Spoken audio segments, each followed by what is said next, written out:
What's up, guys? Welcome back to the Black to Business series. My name is Evan Morcell, and this is episode 2, part 2 of our conversation with Chef G.W. Chu. Guys, yesterday's conversation was honestly phenomenal. I mean, we learned how to create, or we learned the starting steps to creating a successful product. We're going to further that conversation and discuss what we need to do to have longevity in our specific market space, and also how to be impactful at more than just a financial level when it comes to our business. I'm excited. I'm not going to ramble. Let's go straight to the conversation.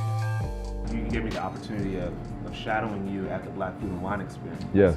Can you talk on the point of how, although it's a well-saturated market, the restaurant business, it's still important to collaborate and go to those spaces, and why that's important?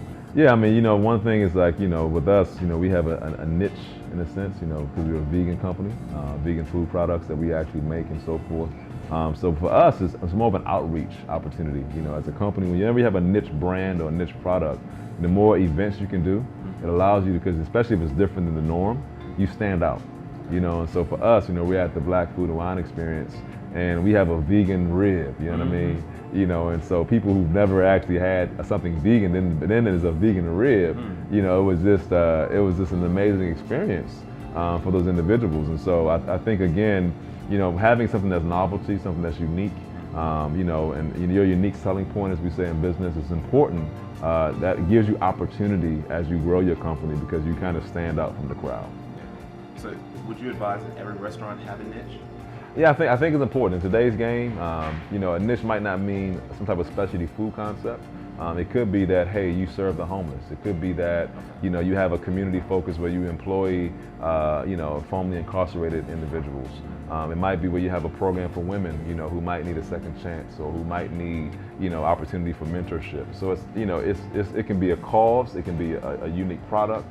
But I think that having social components in your business helps to naturally bring out a distinct, concept for the community that they can relate to and also kind of come behind and support. If that makes sense. Awesome. Yeah. Now, we've discussed having a niche. Yeah. But also, you have a niche within the industry itself. How do you create such a successful plant-based protein product? Yeah. And in general, how do you create a successful product? Yeah, so obviously, we have the restaurant, but like you said, we talked about that, but we also have this, again, we manufacture our plant protein products. And that is a journey in of itself. It's an amazing experience when you look at, say, I'm going to take a product, put it into a package, and then sell it into a grocery store. That's a lot of details as well. And so, first of all, I'd like to say, number one, when it comes to any kind of product, the product must be good. And the key for you, I think, for anyone who has a product is that you must get proof of concept. It doesn't make any sense to launch a product into market that has not gone through a proof of concept phase. Meaning where you start out really small, you have opportunity to get a lot of feedback from people that saying, hey, this product is amazing. The more professional the more data you can get on your product before you go into a market, whether it be a grocery store or selling to, as we say, food service, where you sell to like restaurants or you sell to like cafeterias or universities. The more data you can get on your product before you launch, the more information you're going to have to be able to sell your product more successfully. So I think one of the things is getting proof of concept, which allows you to get data, and that data and proof of concept allows you to be able to build a business model that makes sense for you to be able to get the investment that you need, as well as be able to be successful once you launch in the market. Awesome. What would give you the assurance that your product is ready for launch? Yeah, I would say the assurance is getting good advisors. It's more or less, you might think you have it all together, but you might have it all wrong. And so one of the things I've learned in business is that it's really critical to get advisors that's done what you're seeking to do. Again, our ideas is only limited to our experience. And so when you get advice from people who actually have gone that mile, who actually have seen also many other businesses, their successes and their failures, you want to get advisors around you that can give you input on your ideas and your concepts and your assumptions. And so that's something that I would say, as you go into everything, it's not just having faith and just being excited. That's the foundation of everything, obviously, but you have to get, intelligent understanding about what you're about to accomplish, what you're seeking to do. And the more information that you have, again, from advisors, the more people that you can say that can validate not only the product, but the business plan, that makes you that much more ready, that much more ability to have success in your business. Now, you have a product that you've packaged. Yeah. We've seen you winning competitions Yeah. around the globe. Yeah. Okay. When you're going into these competitions, when you have a pitch, what are some of the key things that you need to bring with you? We have Yeah. proof of concept. Absolutely. Anything else? Yeah, so in the pitch, I've been able to do like pitch competitions, and obviously a lot of entrepreneurs who are raising money, fundraising, pitch competitions become a part of your life, on a regular basis. You got to pitch, whether it's that one-on-one, whether it's a group, whether it's on a big stage. A story is everything. Okay. There's a story that's behind the product, and every person has a story. Okay. And I think that, identifying your personal story with the product, I think is one of the pieces that for me made, our pitch, opportunities really amazing, because, we use our story, our experience to drive the message behind the product. And that really kind of makes it really sweet, really amazing. So G, it's Black History Month. As a Black entrepreneur, as a Black business owner, have you experienced any challenges simply because you are a Black man in this industry? The interesting thing is that, especially in the food space, I'm living in California, we're in the Silicon Valley area. It's dominated, sadly to say, by Caucasians. It's not many African Americans in the space when it comes to technology as well as food. I talked to a friend of mine recently who's in the tech industry, and he was talking about the food service side of it. The caterers, most of them are Caucasians. Not necessarily being the majority actually works into your advantage, in my opinion.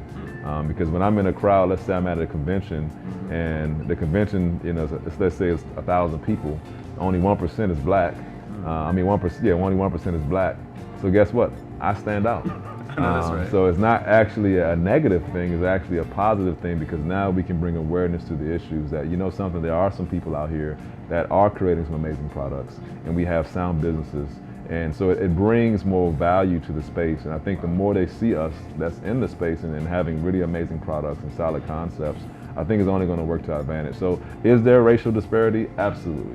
Is there a lack of Black entrepreneurship and Black businesses, in my space? Absolutely.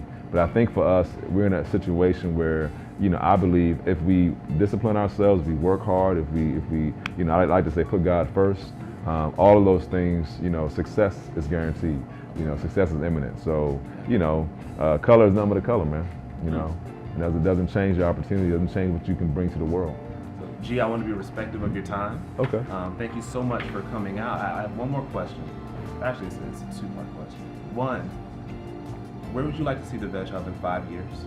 And also, what advice do you have, just in general, for future restaurant owners that are Black as well? Absolutely. For us, I like to always use the concept of prominence and significance. I like to say that, on a prominent perspective, we could raise a restaurant that could become a franchise. That'd be exciting, which we hope to do one day. Create a regional business model that can duplicate itself. And that's a prominent opportunity. But for us, what meets us really, that kind of touches my soul, if you want to say, which wakes me up every morning, is being significant. Yeah. I think, again, like to say, I want to change lives one chew at a time. I like that. And so, for us is that, whether it goes big, or it stays small, we want to be faithful in the little things. Faithful to each customer that comes through that door, faithful to each young person that we're going to meet, that we can inspire. And so, yes, we have some big dreams, and doing something really amazing. But we want to be significant in the way that a community can say, if this restaurant shut down, we would be missed. Our restaurant, our customers would knock on our door and be chanting for us to reopen because they miss us so much. That's the significance that we want to leave to our community. So that's what we are, yeah. And I think for any restaurateur that's looking to do this, the key is, again, perfect your craft. Start small. You can start out in farmers markets. You can do pop-up restaurants, pop-up kitchen concepts, all around your neighborhood. You can learn from those that already are in the restaurant industry. Go and shadow, go in and get some mentorship. All of those things create the foundation for success in the long haul. And then get good advisors that can help to shape your business plan, so that you are well knowledgeable about what you're about to get into, because the financial investment is expensive and you don't have a lot of room for failure. And so, and if you do fail, that's okay, because you can get back up and go again. But you reduce the chances of failure by the work you do beforehand. So that's what we like to say. This, make sure you get all the data and information you can, and then go and have fun. Okay. Yeah. Well, can we end with your slogan? Yeah, hey. So I like to say, my name is Chef Chew, and as I always say, gonna give you something to chew on. Thank you. Awesome, bro. All right, I love it. Hey, there you go. Thank you, Chef Chew, for sharing so many gems with us. We're so grateful. Guys, please show your love and support to Chef Chew by checking out everything he's doing in the description for what's going on in the Bay right now with his businesses. Guys, I'm going to give you the 3 tips, like always, that I pulled from the second part of this conversation that stood out to me. Now, the first one is to have great advisors. You need people in your corner who will keep you in check. You don't want to be that William Hung on American Idol, she bang, and really nothing is happening. You're not booming, nothing's banging. You want to have people who will let you know if you're going down the wrong track, or who can keep you emotionally secure, who can keep you going in the direction that you aim to be. Because sometimes things can get cloudy in this journey, in this path towards entrepreneurial success. Now, the second point is that you want to have a story behind your brand. People buy your why. They don't buy fancy looking gadgets. Those types of marketing, those types of brand development never last. You want something that's going to have longevity, and that comes by having a story. And the last point is that you want to leverage being a minority. Don't see the fact that we're black as a weakness. There's a reason that black doesn't crack, right? So Chef Chew talked about how he's often the only black male in a huge space of vendors and business owners, and how he used his creative perspective to stand out. And that's something that we have to do. Take what we're great at, take your strengths and make them stronger. And that's what we're striving to do here. We're striving to grow and strengthen ourselves in our individual niches. So guys, don't be greedy. Don't keep this to yourself. Share it with all your friends. Share it to that business owner who's been trying to launch something for the past 10, 15, 20 years. Share it with whoever needs it. But guys, again, I look forward to our conversation tomorrow. I appreciate our conversation that we had today, and I look forward to engaging with you all in the comments. Until then, keep living your blessed life. Tomorrow, we're going to be learning about Soul Food 2.0. We're going to be learning about an organic black culinary cooking show that doesn't fit the mold of our stereotypical shows, like Cooking with the Neelys, things like that. And then we're also going to be learning about how we can survive and thrive in a $1 trillion industry. So until then, let's get black to business. Peace.